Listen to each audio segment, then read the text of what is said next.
مجھے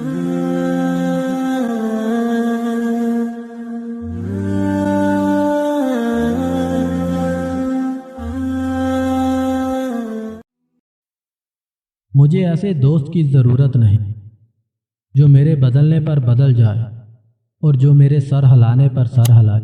اس کے لیے تو میرا سایہ ہی کافی ہے۔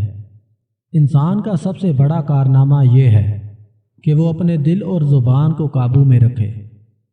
اپنی زندگی میں ہر کسی کو اہمیت دو۔ جو اچھا ہوگا وہ خوشی دے گا اور جو برا ہوگا وہ سبق دے گا۔ اگر تمہیں اپنے گرد اندھیرا دکھائی دے رہا ہے تو ایک بار دوبارہ دیکھو، ہو سکتا ہے تم خود ہی روشنی میں ہو۔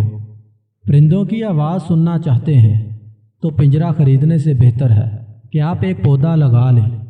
جب آپ اپنی دولت دوسروں پر خرچ کریں گے تو یہ زیادہ بھی ہوگا اور اس میں برکت بھی ہوگی۔ شک ایک ایسی بیماری ہے جو انسان کا سکون ختم کر دیتی ہے۔ پریشانی اور بے سکونی کی ایک وجہ یہ بھی ہے کہ انسان اپنے غموں کا ذکر رب کریم کی بجائے ان نالائق لوگوں سے کرتا ہے۔ انسان اگر اپنی زبان کی پھیلائی ہوئی مصیبتوں کا جائزہ لے تو اسے معلوم ہوگا کہ خاموشی کے اندر کتنی راحت ہے۔ اگر تم سے غلطیاں ہو رہی ہیں تو یہ اس بات کا ثبوت ہے کہ تم خوب کوشش کر رہے ہو۔ یہ 5 عادتیں انسان کو جلدی بوڑھا کر دیتی ہیں۔ نمبر 1، ذہنی تناؤ اور پریشانی۔ نمبر 2، نیند کی کمی۔ نمبر 3، ہر وقت بیٹھے رہنا۔ نمبر 4، میٹھی چیزوں کا زیادہ استعمال کرنا۔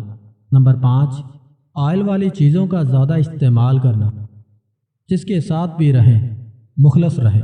آپ کی موجودگی عارضی ہو سکتی ہے لیکن آپ اپنی مخلصی سے ہمیشہ لوگوں کے دلوں اور دعاؤں میں رہیں گے۔